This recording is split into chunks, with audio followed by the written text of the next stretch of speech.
목회의 본질은요, 말씀으로 전도하고 말씀으로 성도들을 양육하는 일입니다. 그러나 목회를 하다 보면은 본질적인 사역 이외에 다른 일들을 해야 될 때가 참 많이 있습니다. 그래서 하는 말이 목사는 종합예술가다 이렇게 말을 하기도 하는데요. 결혼식 주례를 해야 한다거나 아니면 장례식을 해야 한다는 것, 또 아니면은 성도들과 같이 식사를 하러 갈 때는 좋은 식당을 미리 알아봐야 된다는 것, 그리고 여행을 갈 때는 좋은 여행지도 미리 알아둬야 된다는 것, 이런 것들이 다 본질과는 상관없이 해야 될 일 중에 한 가지입니다. 그 중에 또 한 가지가 부수적으로 해야 될 일이 있는데, 그게 뭐냐 하면은 중매하는 일이에요. 교회 안에서 결혼을 해야 될 남녀가 있는데 목사가 적절한 남녀가 있으면은 결혼을 시키는 일입니다. 그런데 목회를 해보니까 이 일이 참 쉽지가 않아요. 번번이 깨어지더라고요.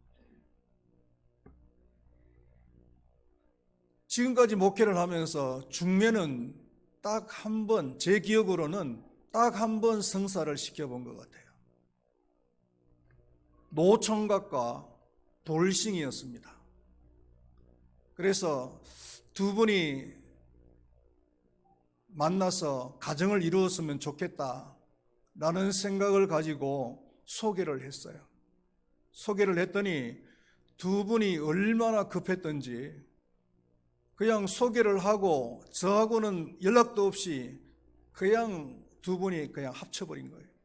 합쳐가지고 가정을 이루고 살더라고요. 가정을 이루고 난 뒤에 서울로 이사를 갔는데요. 한동안은 잘 살고 있다는 소식이 전해 왔습니다. 연락도 하고 지냈습니다. 그런데 오랜 시간이 지나면서 연락이 끊겼는데요. 지금도 잘 살고 있으리라고 생각을 하고 있습니다. 지금까지 바울은 고린도 교회 성도들을 향해서 때로는 부드럽게 대하기도 하고 때로는 준엄한 어조로 말을 하기도 했습니다. 이렇게 한 이유는 고린도 성도들을 그리스도께 중매하기 위함이다. 바울은 이렇게 얘기를 하고 있어요. 2절 말씀을 우리 한번 다 같이 읽어보겠습니다. 내가 하나님의 열심으로 너희를 위하여 열심을 내노니 내가 너희를 정결한 처녀로 한 남편인 그리스도께 드리려고 중매함이로다. 바울은 어떻게 해서든지 고린도 교회 성도들을 그리스도의 정결한 처녀로 중매하기 위해서 열심을 내었다는 거예요. 이 목회자가 성도들을 대할 때도 마찬가지입니다. 오직 교인들을, 성도들을 그리스도의 정결한 처녀로 중매하기 위한 것, 이 의도 외에는 다른 의도가 없어요. 그런 측면에서 목사는 중매정이다 이렇게 얘기할 수가 있고, 그리스도께 중매를 잘 쓰는 사람이 좋은 목사다 이렇게 얘기를 할 수가 있겠죠. 저 역시 이 목적을 위해서 열심히 목회를 해나가는 것입니다. 또 이런 목적을 가지고서 여러 가지 일들을 해나갈 때에 모든 사람들이 다 이해를 해주고 잘 따라주면 감사하겠죠. 그러나 사람마다 생각이 다 다르기 때문에 모든 사람들을 다 만족시켜 드릴 수는 없습니다. 그래서 목회의 방법에 대해서 오해를 받기도 할 수 있습니다. 바울도 마찬가지였습니다. 혹시나 자신이 고린도 교회 성도들을 그리스도께 중매하기 위해서 여러 가지 방법으로 대했지만은 혹시나 고린도 교회 성도들이 볼 때 어리석게 보이는 부분이 있었다면은 용서해달라. 이렇게 얘기를 하고 있죠. 1절 말씀에 보니까 원하건대 너희는 나의 좀 어리석은 것을 용납하라. 청하건대 나를 용납하라. 이렇게 얘기를 하고 있는 겁니다. 성경은 그리스도는 신랑, 그리고 성도들은 신부로 묘사를 하고 있는 데가 참 많이 있습니다. 구약의 대표로 몇 군데를 말씀을 드리면은 시편 45편을 보면은 왕과 왕후의 관계를 그리스도와 그리고 성도와의 관계로 묘사를 하고 있습니다. 또 호세아서를 보면은 호세아와 고멜과의 관계를 그리스도와 성도의 관계로 예표를 하고 있죠. 또 아가서를 보면은 솔로몬 왕과 술람미 여인과의 관계를 그리스도와 그리고 성도와의 관계, 교회와의 관계로 묘사를 하고 있는 겁니다. 신약에서는요, 에베소서 5장 22절에서 25절 말씀이 잘 알려져 있습니다. 아내들이여 자기 남편에게 복종하기를 주께 하도다라. 이는 남편이 아내의 머리됨이 그리스도께서 교회의 머리됨과 같음이니 그가 바로 몸의 구주시니라. 그러므로 교회가 그리스도에게 하듯 아내들도 범사히 자기 남편에게 복종할지니라. 남편들아 아내 사랑하기를 그리스도께서 교회를 사랑하시고 그 교회를 위하여 자신을 주신 같이 하라. 남편은 그리스도고 아내는 교회 곧 성도다라는 겁니다. 그래서 아내는 남편에게 성도들이 그리스도에게 복종하듯이 복종하고, 그리고 그리스도는 남편은 아내를 사랑하기를 그리스도께서 교회를 사랑하듯이 사랑을 해라. 이렇게 얘기를 하고 있잖아요. 아주 유명한 말씀이죠. 그리고 요한계시록 마지막 부분을 보면은 요한계시록의 결론은 이렇게 끝납니다. 신랑 되신 예수와 그리고 신부 되는 성도들의 결혼식 하는 장면, 혼인잔치하는 장면으로 요한계시록이 마무리되어진다는 것.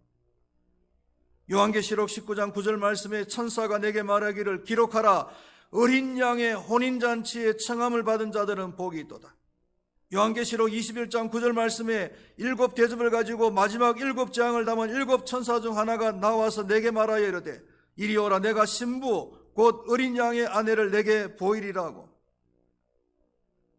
신랑 되시는 예수 그리스도와 신부 되는 성도들과의 혼인잔치로서 요한계시록이 마무리되어진다는 겁니다.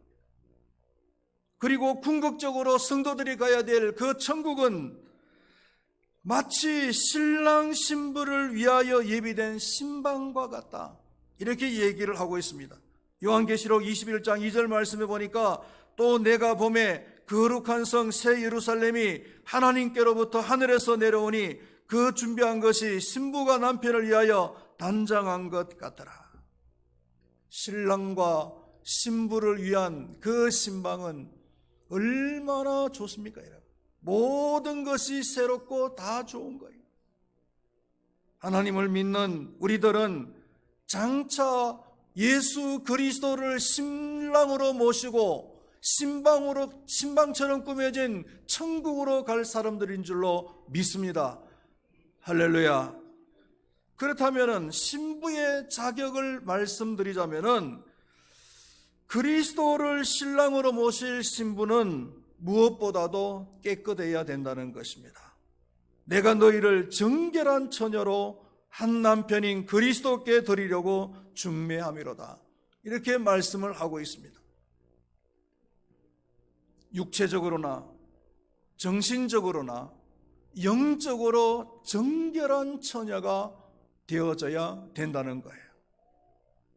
저는 가슴이 굉장히 아픈 사실이 있는데 그게 뭐냐면은 이 혼전 순결 사상이 교회 안에도 완전히 무너져 버렸다는 거예요.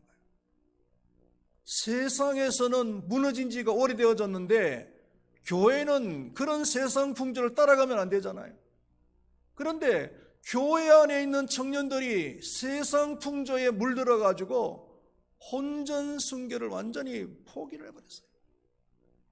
이제는 목사가 교회 안에 있는 청년들에게 혼전 순교를 이야기하면은 아재 목사로 그렇게 취급받는 거예요. 목사님 도대체 무슨 소리 합니까? 지금 어느 시대인데 그런 얘기를 하십니까? 이런 쪽으로 취급을 받는 거예요. 참 가슴이 아픈 일이 아니지 않을 수가 없습니다. 목사가 하는 일이 이것입니다. 성도들을 깨끗한 신부로 만들어서 예수님께 중매하는 일이에요. 교회 안에서 사람들이 많은 것이 중요한 것이 아닙니다. 잡다한 생각을 가진 사람들이 아무리 많아도 소용이 없어요. 정말 그리스도께서 보실 때 나의 신부로서 나의 처녀로서 정말 적절하구나, 아름답구나, 깨끗하구나 라고 인정할 만한 그런 사람들이 교회에 있어야 그 교회는 건강하고 아름다운 그런 교회가 될 줄로 믿습니다. 우리 금바위교회 모든 성도님들은 그리스도의 신부로서 정결함을 준비하고 연습해 나가는 그런 모든 성도님들이 될 수 있기를 축원드리겠습니다. 그러면은 어떤 면에서 깨끗해야 되는가? 첫 번째로는 다른 복음에 물들어서는 안 된다는 거예요.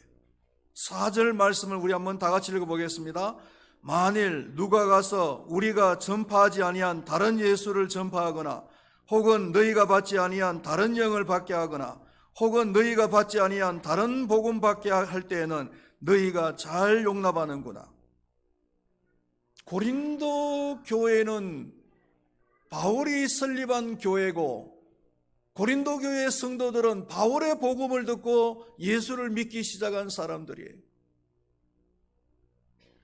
그런데 거짓 교사들이 고린도 교회 안에 들어와서 복음을 전했는데 고린도 교회 성도들이 쉽게 그 거짓 복음을 용납하는 거예요.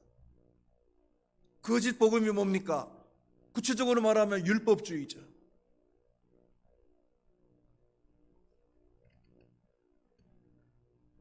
성도들이 참 귀가 가벼운 것 같아요.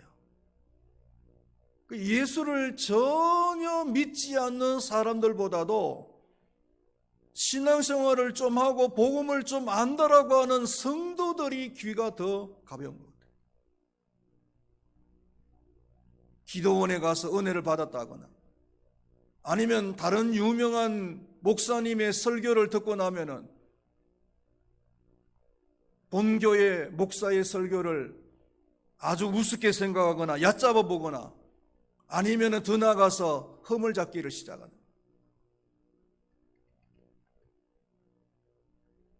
좀 안다 이거죠.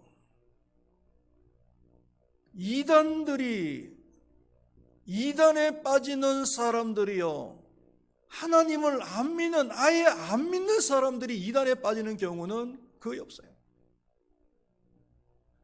어떤 사람들이 이단에 빠지느냐 하면은 복음에 대해서 좀 안다라고 자신하는 사람들, 교만한 사람, 복음에 대해서 교만한 사람들, 이런 사람들이 이단에 빠지죠. 우리는 복음을 대할 때에 더욱더 겸손한 자세가 필요한 것 같아요.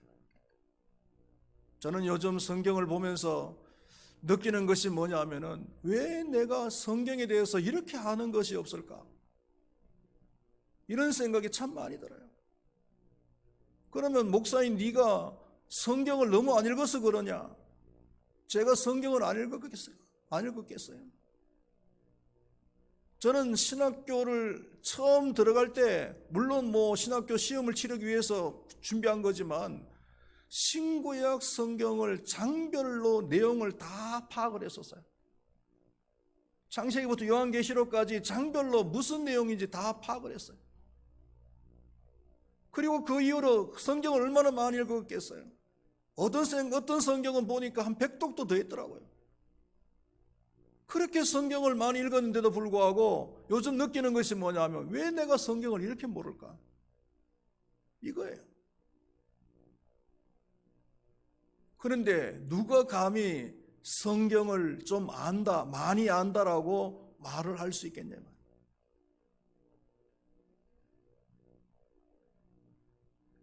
다른 복음에 물들어서는 안 됩니다. 갈라디아서에서도 사도 바울은 다른 복음에 물드는 자는 저주를 받을지어다, 이렇게 단호하게 얘기를 하고 있어요. 그리고 두 번째로는 돈의 양심을 더럽혀서는 안 된다라고 이야기합니다. 9절 말씀을 우리 한번 다 같이 읽어보겠습니다. 또 내가 너희와 함께 있을 때 비용이 부족하였으되 아무에게도 누를 끼치지 아니하였으면 마게도냐에서 온 형제들이 나의 부족한 것을 보충하였습니다. 내가 모든 일에 너희에게 폐를 끼치지 않기 위하여 스스로 조심하였고 또 조심하리라. 이 바울은 고린도 교회에다가, 자신이 설립하고 자신의 영향을 많이 받은 고린도 교회에다가 헌금에 대해서 전혀 요청하지를 아니했어요. 그렇다면 바울이 물질적으로 풍부했기 때문에 요청을 안 한 것이냐? 그건 아니에요. 우리가 잘 아는 대로 바울은 선교를 할 때 장막 제조업이라고 하는 직업을 가지고서 선교를 했어요. 직업을 가지고 있긴 했지만은 주된 일이 선교였기 때문에 장막 제조업을 통해서 벌어들이는 돈은 그다지를 많지 않았어요. 그렇기 때문에 항상 재정적으로, 경제적으로는 넉넉하지 않은 가운데서 선교 사역을 했단 말이에요. 그럼에도 불구하고 고린도 교회에다가 재정을, 선교 후원을 요청하지 않은 이유가 뭐냐면요, 감사하게도 마게도냐 교회들이 바울에게 선교 헌금을 일정하게 보내준 것이 있었어요. 그리고 또 한 가지는 뭐냐면은, 혹시 바울이 하고 있는 그 행위들이 돈 때문에라고 하는 오해를 받기가 쉬울 수 있다는 거죠. 그래서 그런 오해를 받지 않기 위해서 고린도 교회에 대해서는 일절 재정에 대한 얘기를 안 했다는 겁니다. 혹시나 바울이 고린도 교회에다가 어림장을 놓기도 하고 아니면 부드럽게 대하기도 하고 고린도 교회에다가 많은 관심을 쏟는 이유가 혹시 돈 때문에 저런 것은 아닌가라고 하는 그런 오해를 받지 않기 위해서였단 말이죠. 그래서 조심해왔고 앞으로도 조심하리라, 9절에서 그렇게 말씀을 하고 있잖아요. 돈이라는 것은 참 매력 있는 것 같아요. 필요하기도 하고요. 때로는 돈이 힘이 되기도 합니다. 돈이 있으면은 힘이 돼요. 그러나 그 돈 때문에 자신을 더럽히거나 신앙의 양심을 팔아먹거나 자신의 신앙 고백을 거짓되게 만들어서는 안 된다는 겁니다. 만약에 하나님을 믿는 사람이 하나님을 믿는 교사라고 하면서, 하나님의 사도라고 하면서, 하나님의 목사라고 하면서, 하나님의 그 직분자라고 하면서 돈에 대하여 자신의 양심을 지키지 못한다면 그런 사람은 거짓 사도, 거짓 일꾼이라는 겁니다. 그런 사람들은 거짓 사도요 속이는 일꾼이니 자기를 그리스도의 사도로 가장하는 자들이니라. 이것은 이상한 일이 아니니라. 사단도 자기를 광명의 찬소로 가장하나니 그러므로 사탄의 일꾼들도 자기를 의의 일꾼으로 가장하는 것이 또한 대단한 일이 아니니라. 그들의 마지막은 그 행위대로 되리라. 교회 안에서 사도라고 하면서, 교사라고 하면서, 일꾼이라고 하면서 돈에 대한 양심을 지키지 못한다면 그 사람은 사도긴 하지만 거짓 사도고 일꾼이긴 하지만 거짓 일꾼이다. 사도 바울은 그렇게 얘기를 하는 거예요. 궁핍한 삶을 살다 보면은 돈에 대한 특별한 관심이 생길 수도 있고 애착이 생길 수도 있습니다만은요, 그러나 진정한 그리스도인이라면 물질에 대한 그 욕심을 포기할 수 있어야 될 줄로 믿습니다. 그래서 자신의 신앙 양심을 지킬 수 있는 그런 사람이 되어져야 될 줄로 믿습니다. 할렐루야. 마지막으로 그러면 자신을 정결케 하는 방법이 뭐냐라는 겁니다. 첫 번째로는 하나님의 말씀으로 정결케 된다는 겁니다. 에베소서 5장 26절에서 27절 말씀에 보면은 이는 곧 물로 씻어 말씀으로 깨끗하게 하사 거룩하게 하시고 자기 앞에 영광스러운 교회로 세우사 티나 주름 잡힌 것이나 이런 것들이 없이 거룩하고 흠이 없게 하려 하심이라. 말씀이 마치 물과 같은 역할을 한다는 겁니다. 물의 역할, 물의 기능이 씻는 역할, 기능이잖아요. 이 말씀도 우리의 영혼을 깨끗하게 씻는 역할을 한다는 거죠. 그래서 성도들의 영혼을 깨끗하게 하는 것이 하나님의 말씀이다. 하나님의 말씀을 우리가 많이 대하고 자주 대하면은 그 말씀이 우리의 그 양심을 찔러서 깨끗하게 한다는 겁니다. 히브리서 4장 12절 말씀에 하나님의 말씀은 살아있고 활력이 있어 좌우의 날선 어떤 것보다 예리하여 혼과 영과 및 관절과 골수를 찔러 쪼개기까지 하며 또 마음의 생각과 뜻을 판단한다. 하나님의 말씀을 읽으면은 감동을 받는 정도가 아니라 말씀의 칼이 되어져서 내 양심을 찌른다는 거예요. 그래서 잘못된 양심이 있다면은 그 말씀의 칼이 내 양심을 찔러서 바르게 살 수 있도록 만든다는 거예요. 그게 말씀이 다른 거예요. 다른 일반 소설이나 다른 어떤 시와 다른 차이점이에요. 그렇기 때문에 우리는 우리의 신앙의 양심이 깨끗해지기 위해서는 무엇보다도 하나님의 말씀을 많이 읽어야 될 줄로 믿습니다. 할렐루야. 보니까요, 신앙생활을 하면서 목회를 하면서 보니까 어떤 분들이 정말 신앙의 양심이 깨끗한가, 하나님의 말씀을 가까이 하고 말씀을 많이 읽는 분들이 신앙의 양심이 아주 순결하더라고요. 그 다음에 두 번째로는 성령으로 깨끗하게 된다는 겁니다. 디도서 3장 5절 말씀에 보니까 우리를 구원하시되 우리가 행한 바 의로운 행위로 말미암지 아니하고 오직 그의 긍휼하심을 따라 중생의 씻음과 성령의 새롭게 하심으로 이렇게 이야기하고 있습니다. 우리는 천국의 하나님의 나라에 들어가기 위해서는 두 가지 경험을 해야 되는데 한 가지가 뭐냐면은 중생의 경험이에요.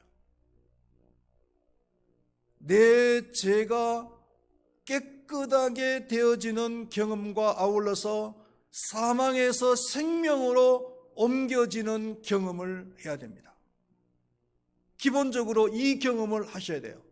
이걸 중생이다, 거듭남이다 이렇게 얘기를 하는 거예요. 그리고 또 한 가지가 뭐냐면은 성령 안에서 계속적으로 깨끗한 삶을 살아가는 거예요. 이것은 단회적이 아니라 연속적입니다. 계속적입니다. 하나님의 나라에 들어가는 그 순간까지 계속 되어져야 되는 거예요. 우리가 한 번 목욕을 했다고 해서 한 번 목욕을 하면 영원히 더럽혀지지 않는 겁니까? 그렇지 않잖아요. 목욕을 해도 얼마 가지 않으면 또 더럽혀지는 부분은 더럽혀지는 거예요. 그러면 그 더럽혀지는 부분은 씻어야 되는 거예요. 요한복음 13장에서 예수님께서 베드로의 그 발을 씻겨주려고 했을 때 교훈이 바로 그거잖아요. 베드로는 나는 더 이상 씻기가 싫습니다라고 이야기했을 때 예수님께서 네가 만약에 씻지 아니하면 나와 상관이 없다. 이렇게 단호하게 말씀을 해버리죠. 손도 더럽혀지고 발도 더럽혀지는 거예요. 그러면 그 더럽혀진 부분을 씻어야 되는 거예요. 이 두 가지를 주도적으로 하는 분이 누구냐면 바로 성령님이시다는 거예요. 그래서 우리는 성령님을 경험하고 성령님 안에서 살아가는 것이 참으로 중요한 거예요. 성령 충만도 그래서 중요한 거예요. 말씀을 맺도록 하겠습니다. 다른 복음이나 돈에 대해서 자신의 양심을 더럽히지 않는 그리스도의 정결한 처녀로서 살아가는 우리 금발교회 모든 성도님들이 될 수 있기를 축원드리겠습니다. 기도하시겠습니다. 하나님 아버지, 우리는 그리스도의 정결한 처녀들입니다. 그러므로 다른 복음이나 물질 때문에 우리의 신앙 양심을 더럽혀서는 안 될 줄로 믿습니다.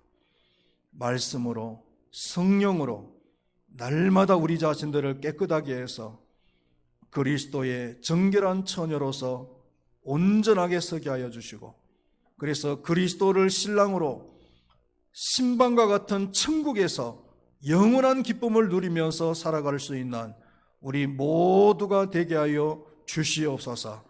감사합니다. 예수님의 이름으로 기도드리옵나이다.